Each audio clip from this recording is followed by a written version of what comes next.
তাইলে নামাজ ভালো মানুষ পড়বে কি পড়বে না? হয়তো মানুষের মধ্যে ভালো গুণ থাকতে পারে, কিন্তু আল্লাহর কোরআনের ভাষায় ভালো লোক যারা, তারা নামাজ পড়বে কি পড়বে না? আল্লাহ আর কি করবে ভালো মানুষেরা? ওয়ায়ুতুনাজ যাকাতা। অনেক সময় আমরা দেখি কিছু মানুষ নামাজ 5 ওয়াক্ত পড়ে, কিন্তু বছর শেষ হলে যাকাতের সময় যখন আসে ওই মানুষ যাকাত দিতে রাজি হয়নি, যাকাত দেয় না। তাহলে ভালো মানুষ হতে হলে শুধু নামাজ পড়লে হবে না, যাকাতও দিতে হবে। হবে কি হবে না? যাকাত কখন আপনি দিবেন, কিভাবে দিবেন? কেউ কেউ মনে করে যে শীত আসলেই কিছু শীতের কাপড় দিলেই, ছবি তুলে যখন কিছু মানুষের কাছে কিছু কম্বল দিয়ে দিব, তাইলেই মনে হয় যাকাত আদায় হয়ে যায়। না না, এই বর্তমান ফেসবুকের যুগে অনেক মানুষ যখন ওই কাজগুলো করে আর মানুষ দেখায়, সেটা যাকাত হয় না, বরং সেটা হয়ে যায় রিয়া। সেটা কি হয়ে যায়? রিয়া, মানুষ দেখানো। আর এই মানুষ দেখানো কাজগুলো আপনাকে শিরকের দিকে নিয়ে যায়, অর্থাৎ আল্লাহ থেকে কুফরির দিকেও নিয়ে যাইতে পারে। কসম তুমি জিন্দা, কসম তুমি জিন্দা, প্রিয় নবী জিন্দা না মুর্দা? কসম তুমি জিন্দা, কসম তুমি জিন্দা, কসম তুমি জিন্দা, कसम तुमी जिंदा, मेरे चश्मे आलम, मेरे चश्मे आलम से छुप जाने वाले, चमक तुझसे पाते हैं सब पाने वाले, मेरा दिल भी चमका दे चमकाने वाले, मेरा दिल भी चमका दे चमकाने वाले। বড়গাঁও গ্রামবাসী উদ্যোগে, মুর্দেগানের উদ্যোগে না, বড়গাঁও গ্রামের মসজিদ কমিটি ও এলাকাবাসীর সার্বিক সহযোগিতা ও তাদের উদ্যোগে বড়গাঁও গ্রামের সকল মুর্দেগানের ইসালে সওয়াব উপলক্ষে নবম বার্ষিক ইসলামী সুন্নি সম্মেলনের সম্মানিত সভাপতি বড় ভাই মৌলানা হাবিবুর রহমান সাহেব, ইমাম বড়গাঁও জামে মসজিদ, সহসভাপতি বন্ধুবর জনাব লুৎফুর হক সাহেব, মুতাওয়াল্লি অত্র জামে মসজিদ, আজকের মাহফিলের সম্মানিত প্রধান অতিথি আমার পরম শ্রদ্ধাভাজন উস্তাজ, উপমহাদেশের প্রখ্যাত সুলতানুল মুনাজিরিন, পীরে তরিকত, রাহনামায়ে শরীয়ত, উস্তাজুল উলামা আল্লামা সাহেব কিবলা সিরাজনগরী হুজুর, মাহফিলের সম্মানিত আলোচক বৃন্দ, বিশেষ করে দিনারপুর ফুলতলি গাউসিয়া সুন্নিয়া আলিয়া মাদ্রাসার সম্মানিত ভাইস প্রিন্সিপাল হজরত মাওলানা জাফরান আহমদ সাহেব, হজরত মাওলানা হাফিজ আব্দুল মুহিত সাহেব, এছাড়া যারা ওয়াজ করেছেন মাওলানা হাফিজ আব্দুস সত্তার সাহেব, আমার ডান পার্শ্বে বসা অত্র এলাকার কৃতি সন্তান, বিশেষ করে পানিমদা ইউনিয়নের সরকারি প্রাথমিক বিদ্যালয়ের সম্মানিত হেড টিচার, আমার অতি আপন আত্মীয় মুফতি মাওলানা তাজউদ্দিন আহমদ সাহেব, উপস্থিত আমার এই এলাকার সম্মানিত মুরব্বিয়ানে কেরাম, নৌজওয়ান যুবক ভাই বন্ধুরা, মাদ্রাসা, স্কুল, কলেজ পড়ুয়া প্রিয় ছাত্ররা, বাড়িতে অবস্থানরত পর্দার আড়ালের পর্দানসীন মা ও বোনেরা, আলোচনার শুরুতেই আপনাদের সকলকে জানাচ্ছি আন্তরিক সালাম, আসসালামু আলাইকুম ওয়া রাহমাতুল্লাহ। আল্লাহ রাব্বুল আলামিনের আলিশান দরবারে শুকরিয়া আদায় করি যে আপনারা আপনাদের এলাকার গ্রামের সকল মুর্দেগানের ইসালে সওয়াবের লক্ষ্যে প্রতি বছর মাহফিলের আয়োজন করে থাকেন। এবছর নবম বার্ষিক আয়োজন করেছেন। আপনাদের আয়োজন করার বদৌলতে আমি উপস্থিত হয়ে এবং অনেক উলামায়ে কেরামদেরকে উপস্থিত হয়ে আলোচনা করার এবং আপনাদেরকে উপস্থিত হয়ে আলোচনা শোনার জন্য যে আল্লাহ রাব্বুল আলামিন তৌফিক দান করেছেন, আমরা আমাদের মহান সৃষ্টিকর্তার শুকরিয়া জানাই। সকলে পড়ি আলহামদুলিল্লাহ। হাজিরিন, আমি আপনাদেরকে নিয়ে জিন্দা নবী, যেই নবী মদিনাতুল মুনাওয়ারায় থাকিয়া আমাদেরকে দেখিতে পান বলি আমরা বিশ্বাস রাখি, সেই নবীর উপর কয়েক মর্তবা দুরুদ শরীফ পড়েছিলাম এবং আলা হযরত ইমামুল ইশক ওয়াল মুহাব্বত ইমাম আহমদ রিজা খান ফাদিলে বেরলভী রহমতুল্লাহ আলাইহির লিখিত একটি নাতের একটি পংক্তি আপনাদের সামনে আপনাদেরকে নিয়ে পরিবেশন করেছি। আমাদের পঠিত দুরুদ এবং নবীজির শানে পাঠ করা কাসিদা যেন আল্লাহ রাব্বুল আলামিন হাদিয়াতান প্রিয় নবীর দরবারে কবুল এবং মঞ্জুর করেন, সকলে বলি আমিন। পাশাপাশি আয়োজকদের সকল সৎ উদ্দেশ্য যেন আল্লাহ রাব্বুল আলামিন কবুল করেন, আমরা বলি আমিন। আমি আপনাদের সামনে বেশি সময় আলোচনা করব না, এখন প্রায় 10টা হয়ে গেছে। কর্তৃপক্ষ বলেছেন 11:30 পর্যন্ত মাহফিল চলবে, ইনশাল্লাহ আমরা এর ভিতরেই ঘন্টা দেড়েক আমি আপনাদেরকে নিয়ে আলোচনা করব। আপনারা আমার কথাগুলো শুনবেন তো, আগে আপনাদের কাছ থেকে আমি প্রমিস নিয়ে নেই, ওয়াদা অঙ্গীকার নিয়ে নেই, শুনবেন নি আপনারা? আমি যতক্ষণ থাকবো আপনারা থাকবেন নি আপনারা? তাহলে আমরা ইনশাল্লাহ 11টা 11:30-র মধ্যে আমরা আলোচনা শেষ করে নিব। অনেক বিষয় আলোচনা করেছেন, বিশেষ করে আমরা অতীব সৌভাগ্যবান যে আমাদের আজকের মাহফিলের প্রধান অতিথি যিনি, যাদেরকে আমরা হারালে মনে করব যে আমরা অনেক বড় কিছু হেরে ফেলেছি। আমরা দোয়া করি আমাদের শ্রদ্ধাভাজন হুজুর কিবলার জন্য, আল্লাহ রাব্বুল আলামিন যেন হুজুর কিবলাকে, আল্লামা সিরাজনগরী হুজুরকে যেন আল্লাহ আরো দীর্ঘ হায়াতে তৈয়বা যেন দান করেন, সকলে বলি আমিন। আমার বাবা এবং হুজুর কিবলা একসাথে তারা সুন্নিয়তের ময়দানে কাজ করেছেন, লন্ডনের জমিনেও কাজ করেছেন। হুজুরকে যখন দেখি আমার বাবাকে দেখা মনে হয়ে যায় আমার, কারণ রাসূলুল্লাহ সাল্লাল্লাহু আলাইহি সাল্লামের থেকে আমরা হাদিস শুনি যে তোমার বাবা যার সাথে সুসম্পর্ক রেখেছিলেন, তোমার বাবা না থাকলে তুমি যদি উনার সাথে সুসম্পর্ক রাখো, এই সম্পর্ক যেন তুমি তোমার নিজের বাবার সাথে রাখলা। বলেন না সুবহানাল্লাহ। ইয়া রাসূলুল্লাহ, আমার মা নাই, আমার মাকে দেখার, মাকে সম্মান করার, মাকে আদর করার আমি কাজ কাকে করলে করব? রাসূলুল্লাহ সাল্লাল্লাহু আলাইহি সাল্লাম বলেন, তোমার মায়ের আত্মীয় যারা রয়েছেন, বোন রয়েছেন, তোমার মায়ের বান্ধবী রয়েছেন, তোমার মার সম্পর্ক যাদের সাথে দুনিয়ায় থাকতে ছিল, তাদের সাথে যদি তুমি সুসম্পর্ক রাখো, এই সম্পর্ক যেন তুমি তোমার নিজের মায়ের সাথে রাখলা। বড় করে বলুন সুবহানাল্লাহ। সেজন্য অনেকেই হয়তো এখানের মধ্যে ইসালে সওয়াব মাহফিল যেহেতু আয়োজন করেছেন, অনেকের মা নাই, অনেকের বাবা নাই। শুরুতেই আজকে থেকে অঙ্গীকার করে নেন, আপনার বাবার সম্পর্ক যার সাথে ছিল, আপনার মার সম্পর্ক যার সাথে ছিল, আপনি ইসালে সওয়াব করে সওয়াব দিবেন। পাশাপাশি ইসালে সওয়াব না করিও আপনি তাদের সাথে সুসম্পর্ক রাখলে, আপনার মার সম্পর্ক যার সাথে ছিল, বাবার সম্পর্ক যার সাথে ছিল, ভালো সম্পর্ক ছিল, তাদের সাথে যদি আপনি সম্পর্ক রাখেন, এটাও ইসালে সওয়াবে পরিণত হয়ে যাবে। সুবহানাল্লাহ বলেন না? তাহলে আপনারা আপনাদের বাবার সম্পর্ক, সুসম্পর্ক যার সাথে ছিল, তার সাথে সুসম্পর্ক রাখতে রাজি আছেন কিনা আপনারা? মার সাথে যার সুসম্পর্ক ছিল, ওই মহিলার সাথে, ওই নারীর সাথে আপনিও সুসম্পর্ক রাখতে রাজি আছেন কিনা? আল্লাহ যেন এই জাতীয় মাহফিলের মাধ্যমে আমাদের মুর্দেগানদের উপর ইসালে সওয়াব দেওয়া করা যায়, এবং তারা দুনিয়াতে যাদের সাথে সম্পর্ক ছিল, তাদের পরিবারের সাথে যেন আমাদের সুসম্পর্ক আরো যেন আল্লাহ গাঢ় করে দেন এবং মহব্বত যেন পয়দা করেন, সকলে বলি আমিন। প্যারে হাজিরিন, রাসূলুল্লাহ সাল্লাল্লাহু আলাইহি সাল্লামকে দেখতে যাদের মন চায় একটু হাত উঠান। নারায়ে তাকবীর, নারায়ে রিসালাত, হাত নামান। সকলের মন চায় সেই নবীকে দেখব, যেই নবীর দিদার পেলে আমরা জান্নাতি হব। ঠিক কিনা কথাটা? মাদ্রাসাতে আমার ছাত্রছাত্রীরা গজল পরিবেশন করে, যখনই কোনো গজলের সুর আমার কাছে ভালো লাগে, আমার মন চায় রাতের বেলায় যাইয়া ওই সুরে একটা নাত লেখি। ইদানিং দেশে আসার পর বেশ কতটা নাত লিখেছি। গত রাতও একটা গজল লিখলাম, আর আজকে মাদ্রাসায় ক্লাসে যাইয়া 2টা ক্লাসের মধ্যে, ইন্টারমিডিয়েট আইএ ক্লাসের মধ্যে এবং দাখিল ক্লাসের মধ্যে আমি এই গজলটা একটু শুনিয়েছিলাম তাদের কাছে। এই গজল গেয়েই আমি আমার আলোচনায় আপনাদেরকে নিয়ে চলে যাব ইনশাআল্লাহ।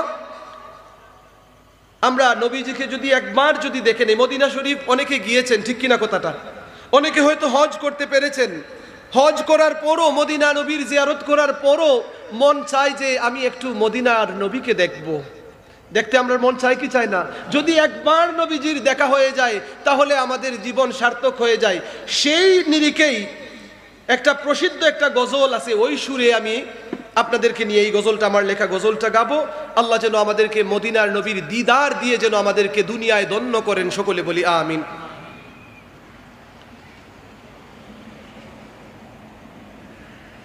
নবীর রওজা শরীফ দেখে মন ভরে না, নবীর রওজা শরীফ দেখে মন ভরে না, দিদার দাও গো শাহে মদিনা, দিদার দাও গো শাহে মদিনা।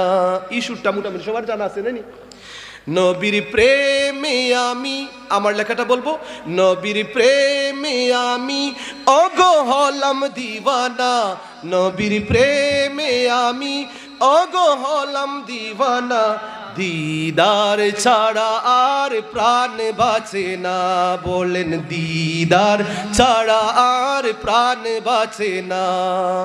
নবীর প্রেমে আমি ওগো হলাম দিওয়ানা, নবীর প্রেমে আমি ওগো হলাম দিওয়ানা, দিদার ছাড়া আর প্রাণ বাঁচে না, দিদার ছাড়া আর প্রাণ বাঁচে না। ইয়া রাসূলুল্লাহ ইয়া হাবিবাল্লাহ, ইয়া রাসূলুল্লাহ ইয়া হাবিবাল্লাহ, ইয়া রাসূলুল্লাহ ইয়া হাবিবাল্লাহ, ইয়া রাসূলুল্লাহ ইয়া হাবিবাল্লাহ। একবার যার দিদার পাইবে কোন জন, একবার যার দিদার পাইবে কোন জন, তার তোরে হারাম, তার তোরে হারাম দুজকের আগুন। একবার যার দিদার পাইবে কোন জন, তার তোরে হারাম দুজকের আগুন। ওগো কামলিওয়ালা, ওগো কামলিওয়ালা তুমি দয়া করো না, ওগো কামলিওয়ালা তুমি দয়া করো না, দিদার ছাড়া আর প্রাণ বাঁচে না। নবীর প্রেমে আমি ওগো হলাম দিওয়ানা, নবীর প্রেমে আমি ওগো হলাম দিওয়ানা, দিদার ছাড়া আর প্রাণ বাঁচে না, দিদার ছাড়া আর প্রাণ বাঁচে না। একটা হাদিস, মনজারা কবরি নবী বলেছো, রাসূলুল্লাহ সাল্লাল্লাহু আলাইহি ওয়াসাল্লাম বলেন, মনজারা কবরি ওয়াজাবাত লাহু আতি।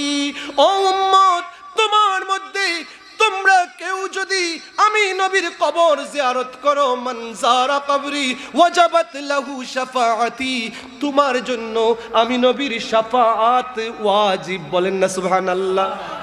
ইয়া রাসূলুল্লাহ ইয়া হাবিবাল্লাহ, নবী গো বিশ্বাস করি আপনি নবী গুনাহগারদেরকে শাফাত করবেন, তারপরেও আমি ফরহাদের মন চাই। নবী শাফাতের তো আশা আপনি দিয়েছেন, দিদার দিয়ে ধন্য আপনি করেন।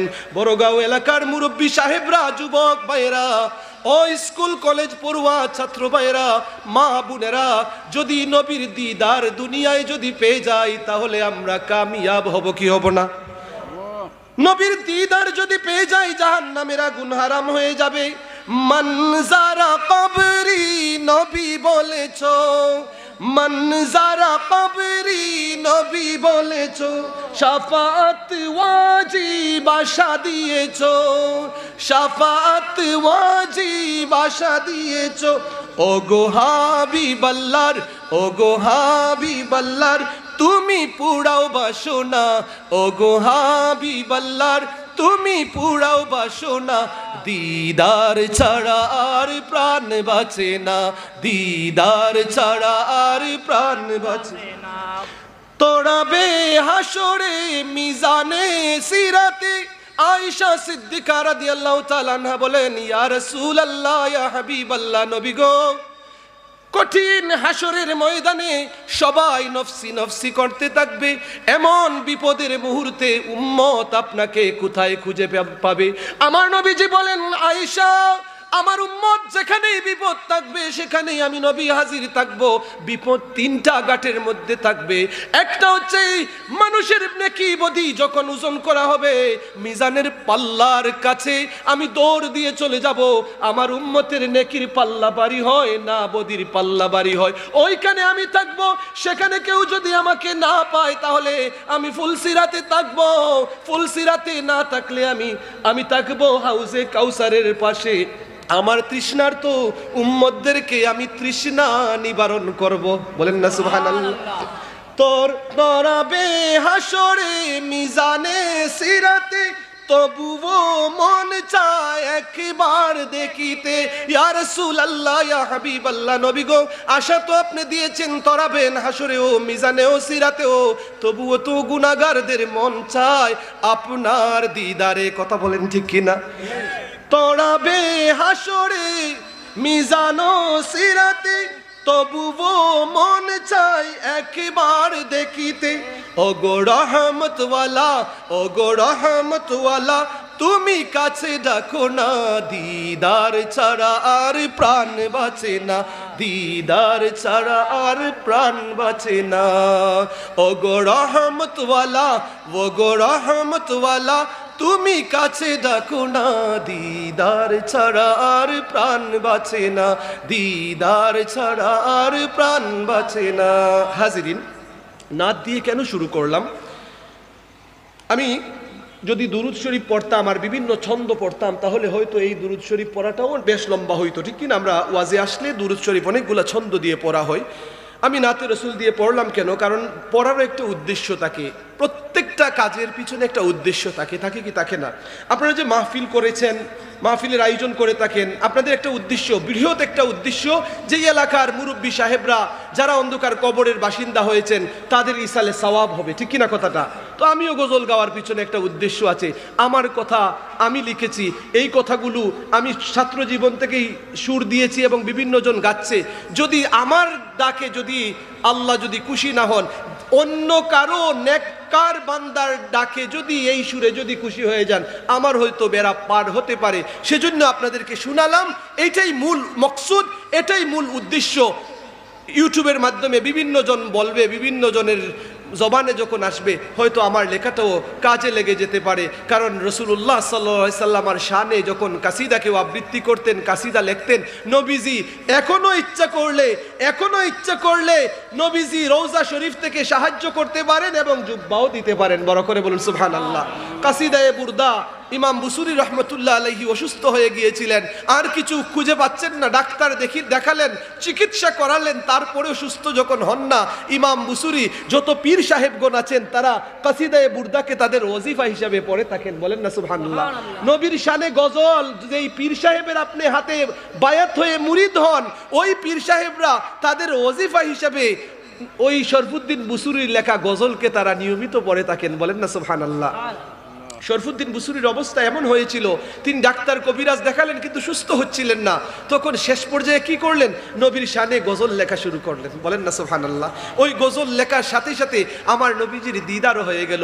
আমার নবীজি উনার শরফুদ্দিন বুসুরির শরীরের মধ্যে প্যারালাইসিস রোগ হয়ে গিয়েছিল, এক সাইড অবশ হয়ে গিয়েছিল।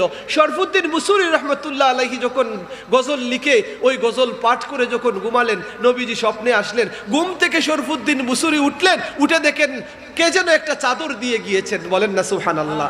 ঘটনা বলছি না আমি। সেজন্য মাঝে মধ্যে আপনি যখন পেরেশানিতে থাকেন, মাঝে মধ্যে মনের মধ্যে যখন শান্তি হয় না, তখন শান্তি পাওয়ার জন্য আপনি নবীর শানে মাঝে মধ্যে দুরুদ পড়বেন আর গজল পড়বেন, হৃদয়ের শান্তি দিবেন আল্লাহ রাব্বুল আলামিন। সেজন্য রাজি আছেন না আপনার এই কাজগুলো করতে? মাঝে মাঝে এই সবসে আওলা ও আলা হামারা নবী, সবসে বালা ও আলা হামারা নবী, এই জাতীয় গজল পড়ার চেষ্টা করবেন, হৃদয়ের মধ্যে শান্তি পাবেন। প্যারে হাজিরিন, আসুন আমি আপনাদের সামনে পবিত্র কুরআনুল কারীমের সূরা লুকমান থেকে কিছু আয়াত তেলাওয়াত করেছি, পাশাপাশি আমি সূরা নমল থেকেও কিছু আলোচনা করব বলে আশা পোষণ করেছি। 10 মিনিটে আমার বক্তব্য ভূমিকা শেষ করে নিলাম। আসুন, মহান আল্লাহ রাব্বুল আলামিন কুরআনুল কারীমের মধ্যে কতখানা সূরা রেখেছেন? কয়টা সূরা রয়েছে কুরআনের মধ্যে? 114টি সূরা। কতটি সূরা? 114টি সূরা। আল্লাহ রাব্বুল আলামিন সূরা ফাতিহা দিয়ে কুরআন আমরা পেয়েছি, সূরা নাস দিয়ে আমরা কুরআন শেষ পেয়েছি, ঠিক কিনা কথাটা? এই সূরা ফাতিহা, সূরা নাসের পর বেশ কিছু সূরা রয়েছে। সূরা নাস শেষের সূরা। আমি আপনাদের সামনে সূরা লুকমান থেকে কিছু আলোচনা করার চেষ্টা করব। বর্তমান প্রেক্ষাপটের উপর আলোচনা না করলেই নয়, সেজন্য আমি এই সূরাটা আপনাদের সামনে আলোচনা করব ইনশাআল্লাহ। আল্লাহ রাব্বুল আলামিন এই সূরা শুরু করেন আলিফ লাম মিম শব্দ দ্বারা। কোন শব্দ দ্বারা? আলিফ লাম মিম, আলিফ লাম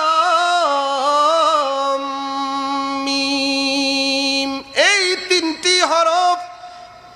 একটা হরফ তিলাওয়াত করলে কয়টা নেকি? সুবহানাল্লাহ, 10টা করে নেকি পাওয়া যায়। আমি অর্থ করতে চাই আলিফ লাম মিমের, কিন্তু এই জ্ঞান আমার নাই, এই ইলমও আমার নাই, এই ক্ষমতাও আমার নাই, কারণ এর অর্থ আমি বুঝি না। আমার আগে যে হুজুর ছিলেন ওই হুজুরও আলিফ লাম মিমের অর্থ বুঝেন না। সুবহানাল্লাহ বলেন না, অবাক না? বুঝেন যিনি তিনি আছেন কোথায়? মদিনা। বুঝেন যিনি তিনি কোথায়? কোরআনুল কারীমের মধ্যে এমন কতগুলো শব্দ রয়েছে, হরফ রয়েছে, যেই হরফগুলো হচ্ছে হুরুফে মুকাত্তিয়াত, যার অর্থ আল্লাহ এবং রাসূল ছাড়া কেউ জানেন না। তাইলে কোরআন তিবিয়ানান লিকুল্লি শাই, আমার আল্লাহ রাব্বুল আলামিন বলেন জালিকাল কিতাব, এই যে কোরআন রয়েছে লা রাইবা ফিহি, কোনো সন্দেহ নাই, এই কোরআন তিবিয়ানান লিকুল্লি শাই, সব কিছুর বিস্তারিত বর্ণনা এই কোরআনের মধ্যে আছে। কিন্তু আমরা বুঝি না দেখে খুঁজে পাই না, ঠিক কিনা কথাটা? যারা এই কোরআন ঠিক করে বুঝতে পেরেছে তারা এই সব কিছুর সমাধান পেয়ে গেছে। হাজরিন, আমি মৌলানা হয়ে আলিফ লাম মিমের অর্থ বুঝি না, মুফাসসির হয়ে আলিফ লাম মিমের অর্থ মুফাসসির সাহেব বুঝেন না, মুফতি সাহেব হয়ে মুফতি সাহেব আলিফ লাম মিমের অর্থ বুঝেন না। তাইলে কোরআন খামাখা আল্লাহ নাজিল করছেন নি? অবশ্যই সেখানে কিছু না কিছু গোপন কিছু রয়েছে। যিনি জানেন তিনি হলেন আল্লাহ, আর যিনি জানেন তিনি হলেন রাসূলুল্লাহ, ঠিক কিনা কথাটা? তাহলে আলিফ লাম মিম এগুলোকে বলা হয় হরফে মুকাত্তিয়াত। তিলকা আয়াতুল কিতাবিল হাকিম, তিলকা আয়াতুল কিতাবিল হাকিম, এগুলো হচ্ছে সাইন্স, আয়াত, নিদর্শন, indication. Tilka ayatul kitabil hakim, these are the signs and indication of the book which is scientific, বিজ্ঞানময়, জ্ঞানে পরিপূর্ণ, হিকমত সম্পন্ন যেই কিতাব, এই কিতাবের কিছু সাইন হচ্ছে এই জাতীয় কথা। আলিফ লাম মিম হা মিম ইয়াসিন তাহা, বড় করে বলুন সুবহানাল্লাহ। এর মধ্যে অনেক ধরনের রহস্য থাকতে পারে। হাজরিন, আল্লাহ বলেন এই কিতাবটা কি, এই কোরআনটা কি জানো? হুদান ওয়া রাহমাতান লিল মুহসিনিন, হুদান ওয়া রাহমাতান লিল মুহসিনিন, ভালো মানুষ যারা, সৎ মানুষ যারা, মুহসিনিন যারা, মুহসিনিন যারা, তাদের জন্য guide. It is hidayat, guide and mercy for those who are muhsinin. মুহসিনিন যারা, তাদের জন্য কোরআন হচ্ছে, এই কথাগুলো হচ্ছে, এই আয়াতগুলো হচ্ছে হুদান, হিদায়াত এবং রাহমাত। বলেন না সুবহানাল্লাহ। তাইলে কোরআন শরীফ বোঝা যায় যে কোরআন শরীফ সবার জন্য হেদায়েত না, ঠিক কিনা কথাটা? ইউদিল্লু বিহি কাসীরা ওয়া ইয়াহদি বিহি কাসীরা ওয়া মা ইউদিল্লু বিহি ইল্লাল ফাসিকিন। আমার আল্লাহ রাব্বুল আলামিন বলেন এই কোরআন পড়লেই যে সবাই সৎ পথ পেয়ে যাবে তা না, ঠিক কিনা কথাটা? কারণ এই কোরআন আমরাও পড়ি, তারাও পড়ে কি পড়ে না? এখনের যুগের মধ্যে এই কোরআন পড়ে পড়ে দেখা যায় কেউ হয়েছে আহলে কোরআন, আবার দেখা যায় নবীর হাদিস আমরাও পড়ি, তারাও পড়ে। কেউ শুধু বলে আমরা আহলে হাদিস, বলে কি বলে না? বলে কি বলে না? তাইলে কোরআন পড়লেই, কোরআন বুঝলেই হবে না, হেদায়েত তারা পাবে যাদের হৃদয়ের মধ্যে আল্লাহর ভয় আছে, প্রেম আছে, ভালোবাসা আছে। আল্লাহ যাদেরকে চান হেদায়েতের মধ্যে রাখতে, তারাই হেদায়েত পাবে। ঠিক কিনা কথাটা? হাজিরিন, কয়েকটা সাবজেক্ট আমাকে বলা হয়েছে কিছু বলার জন্য, ওইদিকে আমি আস্তে আস্তে করে যদি সম্ভব হয় তাহলে যাব। ইউদিল্লু বিহি কাসীরা, এই কোরআন মানুষ অনেককে গুমরাহ করে, ওয়া ইয়াহদি বিহি কাসীরা, হেদায়েত অনেককে দান করে। বলেন না সুবহানাল্লাহ। আল্লাহ, তোমার দরবারে আমরা কোরআনের মাধ্যমে যেই পথ আমরা পেয়েছি, যেই হেদায়েত পেয়েছি, আল্লাহ এই হেদায়েতের উপর তুমি আমাদেরকে অটল রাখো। সকলে বলি আমিন। কারণ এখন এমন এক যুগ আমাদের সামনে, আমার চাইতে, আমাদের বাপ দাদার চাইতে কোরআন যারা বড় বড় মুফাসসিরিনগণ বুঝেছেন, এখন নতুনরা এসে দেখা যায় তারা বলে যে ওই মুফাসসিরিনরা কোরআন যা বুঝেছেন ওরা উল্টো বুঝেছেন, ভুল বুঝেছেন। বড় করে বলুন নাউযুবিল্লাহ। হাজিরিন, আল্লাহ মুহসিনিনদের কথা বলতেছেন।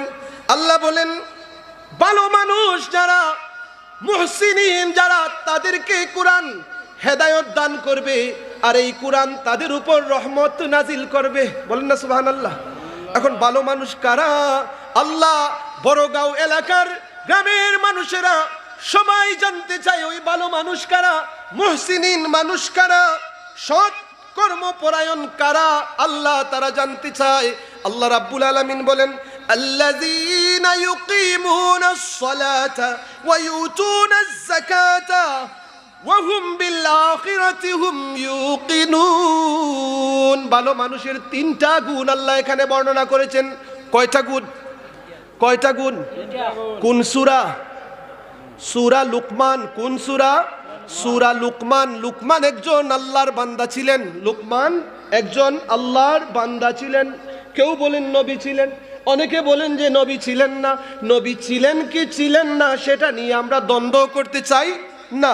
হলে হতে পারেন, নাও হতে পারেন, এই বিষয় নিয়ে আমাদের বাবারও দরকার নাই।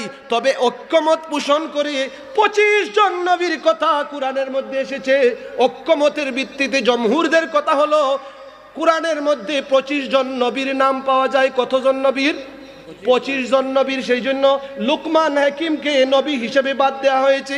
হাজিরিন লক্ষ্য করেন, আল্লাহ রাব্বুল আলামিন বলেন ওই সূরার মধ্যে, আল্লাহ বলেন তিন জাতের তিনটি কাজ যারা করবে তারাই সৎ কাজ করনেওয়ালা, তারাই ভালো মানুষ, তারাই মুহসিনিন। বলেন না সুবহানাল্লাহ।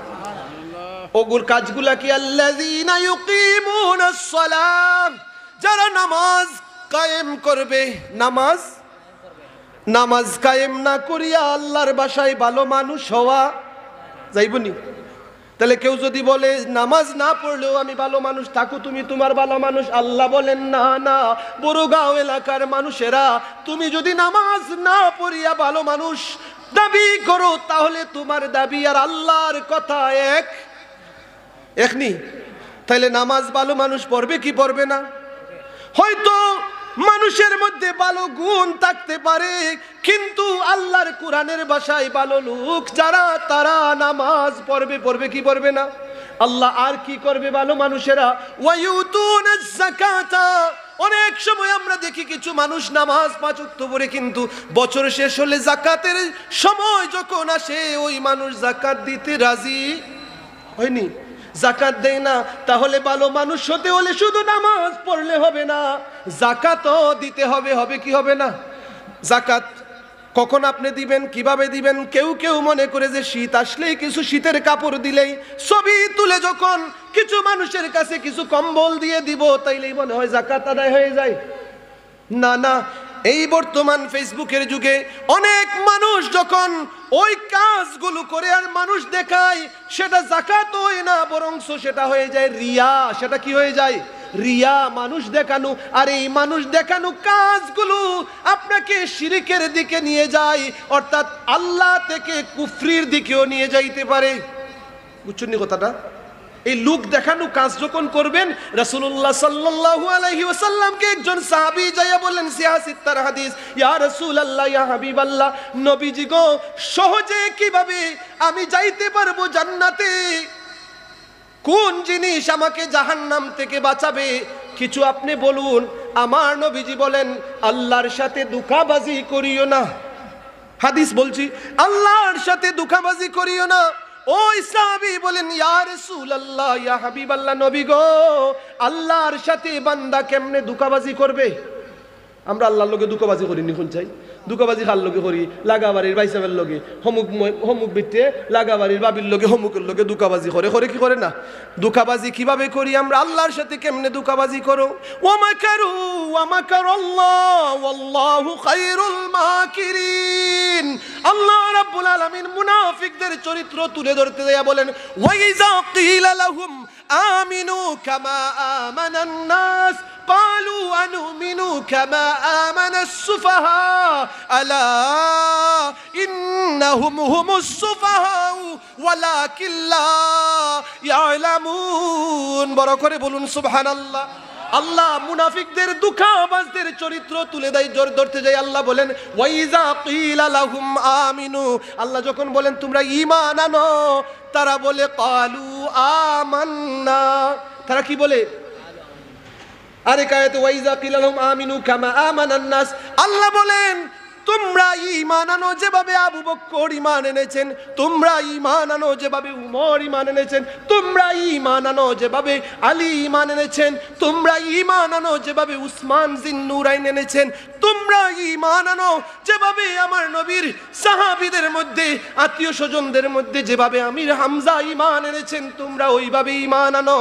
তারা যাইয়া বলে, ক্বালু আনুমিনু কামা আমানান নাস, ওই মানুষদের মতো আমরা ঈমান আনবো নাকি? ক্বালু আনুমিনু কামা আমানাস সুফাহা, ওই বুখাদের মতো আমরা ঈমান আনবো নাকি? বলেন না নাউজুবিল্লাহ। ঈমানদারদেরকে তারা কি বলতো? বুকা বলতো। কি বলতো? বুকা বলতো। কোরআনের পথে যারা এখনো ডাকে, এখনো কিছু মুসলমান নামদারি ওই সমস্ত ধোঁকাবাজরা তারা বলে, ও হুজুরদের কথা আমরা শুনবো নাকি? বলে কি বলে না? মাত্রিও না, এরার কথা, এরার কারণে তুই আমরা আজকে ওটা করতে পারি না, ওটা করতে পারি না। হয় কি হয় না? এরা ওয়াজ করতে করতে এমন সব বনাস এখন কররা, আগে হতো তো আমরা করতে পারতাম, এখন দেখা যায় খালি ওয়াজ আর ওয়াজ। এমন কিছু কিছু মানুষ আছে, আর এমন কিছু কিছু মানুষও রয়েছে সমাজের মধ্যে, এখন তারা এও বলতে শুরু করছে যে কোরআনের কথা এগুলো বাদ দেও। আমরা এখন গবেষণা করতে করতে কত কিছু আবিষ্কার করছি, আমরা এখন দেখছি ওই আবিষ্কার করতে করতে ওই আবিষ্কারকরা এমন পর্যায়ে পৌঁছেছে, তারা বলা শুরু করছে তাদের বাপদাদা নাকি বানর ছিল। তার বাপদাদা কিতা ছিল? বান্দর। কিতা হয় জানেননি? বান্দর। ওই ইউনিভার্সিটির বড় বড় গুরু হলিতা, ওই যে ইউনিভার্সিটি বুঝেননি? কলেজ শেষ করে যে আরেকটা মাঝে যায়, ওটার হয় ইউনিভার্সিটি। আমার গ্রামের মতন কথা বলছি, মুরব্বী সাহেবরা, যুবক ভাইয়েরা, ওই বড় বড় লেকচারার, বড় বড় সরকারের গবেষকরা, তারা বলছে কি জানেন? তারা বলছে তাদের বাপদাদা নাকি বানর ছিল। নাউজুবিল্লাহ।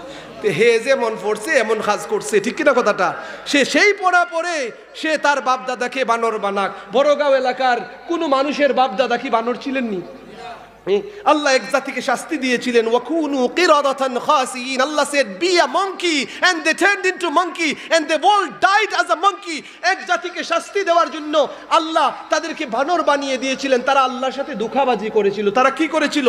ধোঁকাবাজি করেছিল। আল্লাহ told them that you will not go for fishing on that certain day। ওই দিবসে তোমরা মাছ ধরতে যাইও না।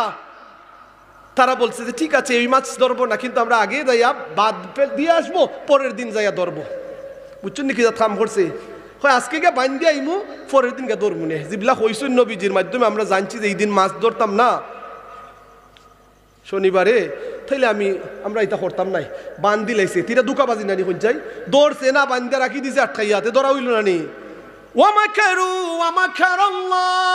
ধোঁকাবাজি তারা যেমন করেছে, ধোঁকাবাজদের প্রতিফলন আল্লাহ করিয়েছেন। তাদের উত্তর দিয়ে আল্লাহ রাব্বুল আলামিন কি করেছেন? আল্লাহ বলেন, কুনু কিরাদাতান খাসিন, তোমরা বানর হয়ে যাও। তোমরা কি হয়ে যাও? বানর হয়ে যাও। সেই জন্য আগের নবীদের যুগে অনেক শাস্তি আল্লাহ দিয়েছেন, কিন্তু মুহাম্মাদুর রাসূলুল্লাহ ওয়াল্লাযীনা মাআহু আশিদ্দাউ আলাল কুফফার রুহামাউ বাইনাহুম তারাহুম রুক্কান সুজ্জাদা। মুহাম্মাদুর রাসূলুল্লাহ, আপনি আমার জান যিনি, ঈমান যিনি, ওই নবীজি দুনিয়ায় যতদিন আছেন, ওই নবীজি কবরের মধ্যে যতদিন আছেন, ওই নবীজি পৃথিবীর মধ্যে যতদিন আছেন, আমার আল্লাহ রাব্বুল আলামিন বলেন, হাবিব আপনার কারণে আমি ওদেরকে তাদের গুনার কারণে এমন শাস্তি দেই না। বলেন না সুবহানাল্লাহ। আমরাও তো মানুষ ধোঁকাবাজি করে করে কি করে না? হাজিরিন লক্ষ্য করেন, মুনাফিকরা তারা বলতো, এই বর্তমান যুগেও কিছু কিছু ওই জাতীয় মুনাফিক রয়েছে। মুনাফিকদের জন্ম মুসলমান মা বাবার ঘরে, মুসলমান বাবার ঘরে নানি মুনাফিক বলতে জন্ম। মুনাফিক বুঝুননি আপনারা কি? তা অনের কথা হন কয়, হনের কথা ওহাননিয়া লাগায়। ওই কিছু বিজ্ঞ মুনাফিকরা তারা কি করছে, তারা বলে বানর থেকে নাকি তাদের বাপ দাদার সৃষ্টি। আমরা বলি বানর থেকে তোমার বাপ দাদা সৃষ্টি হতে পারেন, আমাদের বাপ দাদা মানুষ থেকে সৃষ্টি। ঠিক কিনা কথাটা? আপনার বাপ দাদা কই থেকে আইসন? কই থেকে? মানুষটা কি? ঠিক কিনা কথাটা? হাজিরিন লক্ষ্য করেন, তাদেরকে যখন বলা হতো তোমরা ঈমান আনো, যেভাবে সাহাবীরা ঈমান এনেছেন, তারা বলে যে আমরা কি বুখাদের মতো ঈমান আনবো নাকি? আমরা কি বুখাদের মতো ঈমান আনবো নাকি? তারা ঈমানদারদেরকে কি মনে করতো? বুকা। কিতা হইতো? বুকা। এখন কোরআনের পথে আপনারা যারা আইবা, ওয়াজ নসিহত যারা শুনবা, এরা দেখা যাইব কিছু কিছু মানুষে কইব যে ও তোর ওয়াজও গেছ নাই কিনি, না গেল তুই হয় না, নাউজুবিল্লাহ। আসেন, মজা সামনে আসতেছে। আল্লাহ রাব্বুল আলামিন বলেন, আল্লাযীনা ইউকিমুনাস সালাতা ওয়া ইউতুনাজ যাকাতা। ভালো মানুষের সৎ কর্মপরায়ণশীলদের কাজ হচ্ছে তিনটা। এই তিনটার মধ্যে নামাজ কায়েম করবে আর জাকাত দিবে। জাকাত দিতে যায়ও মানুষ অনেক সময় ধোঁকাবাজি করে, ফেসবুকে ছবি তুলে দিয়ে দেয়, দেখি দেয় না, ছবি তুলে দিয়ে দেয়। এই ছবি তোলা মানে হচ্ছে ধোঁকাবাজি করা। এই ছবি তোলা মানে ধোঁকাবাজি করা। কেন ধোঁকাবাজি? যদি কোনো কারণে কোনো সংস্থা বলে যে আপনারা যেই অনুদান আমরা বিদেশ থেকে যদি দেই আর ছবি তুলে দেওয়ার জন্য বলে, তাদেরকে আপনি বুঝাবেন কোনো রকম, আর না হয় তাদের ছবি তুলে ভাইরাল করবেন না, যেই সংস্থা দিয়েছে ওই সংস্থার কাছে পাঠিয়ে দিবেন। হাজিরিন লক্ষ্য করেন, জাকাত বছরে কয়বার দিতে হয়? একবার। বছরে কয়বার? আপনি তো পারোই নই, মাতুর খেলে হতে পারে। কয়বার দেওয়ার লাগে জাকাত? কয়বার? আওয়াজ পিছন থেকে একবার। একবার না দুইবার? একবার, বছরে একবার।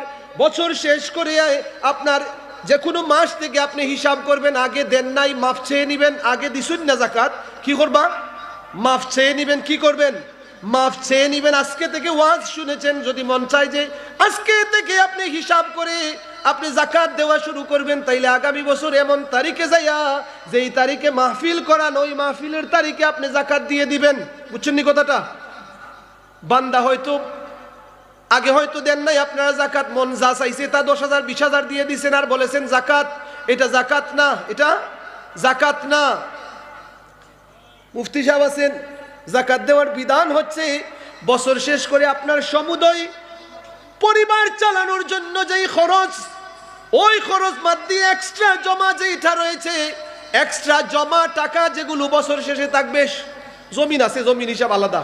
জমিন আছে, আপনার ফসলের দরকার হইব, আপনার ক্যাশ টাকা এবং সোনা রূপা হিসাব করে আপনার যা হবে মূল্য, ওই মূল্যের 2.5%। কত পার্সেন্ট? 1 লাখ টাকার মধ্যে 2,500 টাকা আপনি গরিব অসহায়দের মধ্যে বন্টন করবেন। বুঝছেন নি কথাটা? 1 লাখে কত হাজার? 2,500। কত হাজার? 2,500 মাত্র। 2 লাখ থাকলে কয় হাজার? 5,000। 10 লাখ থাকলে 25,000। হিসাব ঠিক আছে না? 12,000। 25,000 না, হিসাব কত পারলাম? 10 লাখ হলে কত হাজার? মাত্র 25,000। এটা হচ্ছে জাকাতের হিসাব। বছর শেষ হলে আপনি এইভাবে দিয়ে দিবেন। তবে সোয়াবের আশা করতে পারবেন না, সোয়াবের আশা করতে পারবেন না। জাকাত শব্দের অর্থ হচ্ছে পবিত্র করা। জাকাত শব্দের অর্থ পবিত্র করা। যাক্কা ইউযাক্কি, জাকাত শব্দের অর্থ হচ্ছে পবিত্র করা। আপনাকে আল্লাহ রাব্বুল আলামিন যে সম্পদ দিয়েছেন, ওই সম্পদ কিছু কারণে নাপাক হয়ে যাইতে পারে। ওটাকে পাক করার জন্য বছর শেষে আপনি যখন জাকাত দিয়ে দিবেন, আপনার সম্পদ 1 বছরের জন্য পাক হয়ে যাবে। বলেন না সুবহানাল্লাহ। এখন কেউ যদি সুদের টেকা অন্য মিশাইলাই, ঘুষের টেকা অন্য মিশাইলাই, এটার কথা আমি কইতেছি না, কিন্তু আপনারা এই প্রশ্ন আনুন না জানো, এটা হইল আলাদা। সুদেরটা তো তার সুদ করে সুদের জবাব দিব, বুঝছেন নি কথাটা? হাজিরিন লক্ষ্য করেন, ভালো মানুষ, ন্যায়পরায়ণ মানুষ, সৎ কর্মশীল যারা নামাজ পড়ে, যাকাত প্রদান করে। এখন যাকাত প্রদান করে আর কি করবে গো আল্লাহ? আল্লাহ রাব্বুল আলামিন বলেন, ওয়াহুম বিল আখিরাতি ইউকিনুন, যাকাত দেয়, আখিরাতের প্রতি তারা পূর্ণ বিশ্বাস রাখে। বলেন না সুবহানাল্লাহ। কেউ যদি মনে করে এইরকম যে নমাজও পড়রাম, যাকাতও দেইরাম, যদি বিচার ওই তাইলে তো আল্লাহ মাফ করবা, ওই যদি মনে করে তাইলে ঈমান নাই, বুঝছেন নি কথাটা? যদি মনে করে তাইলে তার ঈমান থাকবে না। এখন আমার কথা হলো, আখিরাতের প্রতি যারা বিশ্বাস করবে, নামাজ এবং যাকাত ছাড়া আরো যে অনেক কাজ আছে সেগুলোও তারা মানবে কি মানবে না? কারণ জানে আখিরাতের প্রতি বিশ্বাস করলে ওই দিবসের মধ্যে বিচার হবে, ওই দিবসের মধ্যে আপনার শান্তিও পাবেন, শাস্তিও পাবেন। ফামাইয়ামাল মিসকালা যাররাতিন খায়রান ইয়ারা, ভালো যতগুলো কাজ করেছেন ওই কাজের প্রতিদান আপনি সব কিছু জাররা জাররা পরিমাণ, সরিষার দানা পরিমাণ ভালো কাজ থাকলেও ওই ভালো কাজগুলোর প্রতিদান কে দিবেন? কে দিবেন? আল্লাহ সবকিছু দেখেন কি দেখেন না? ইন্নাল্লাহ, আমার আল্লাহ হচ্ছেন এমন, ওয়াল্লাহু আলিম, ওয়াল্লাহু আলিম, আল্লাহ হচ্ছেন সবচেয়ে বেশি জাননেওয়ালা। বলেন না সুবহানাল্লাহ। কি জানো গো আল্লাহ? আল্লাহ বলেন, আমি হলাম আলিমুম বিযাতিস সুদূর, তোমার মনে কি আছে রে বান্দা, মনের খবর তো কেউ জানে না, আমি আল্লাহ সব কিছু জানি। বলেন না সুবহানাল্লাহ। ও আল্লাহ, বান্দা তোমার সাথে কেমনে ধোঁকাবাজি করবে এটাও কি তুমি জানো নাকি? আল্লাহ বলেন, আমি না আলিমুম বিযাতিস সুদূর, আমি ধোঁকাবাজি করে কি করে না সেটাও আমি আল্লাহ জানি। সুবহানাল্লাহ বলেন না।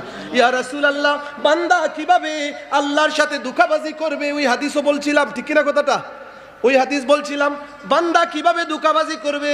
আল্লাহ রাব্বুল আলামিনের প্রিয় হাবিব বলেন, আল্লাহর কোনো কাজ করতে যাইয়া, আল্লাহর কোনো কাজ করতে যাইয়া ওই কাজের মধ্যে যদি কেউ ধোঁকাবাজি করে তাইলে এটাকে বলা হয় আল্লাহর সাথে ধোঁকাবাজি।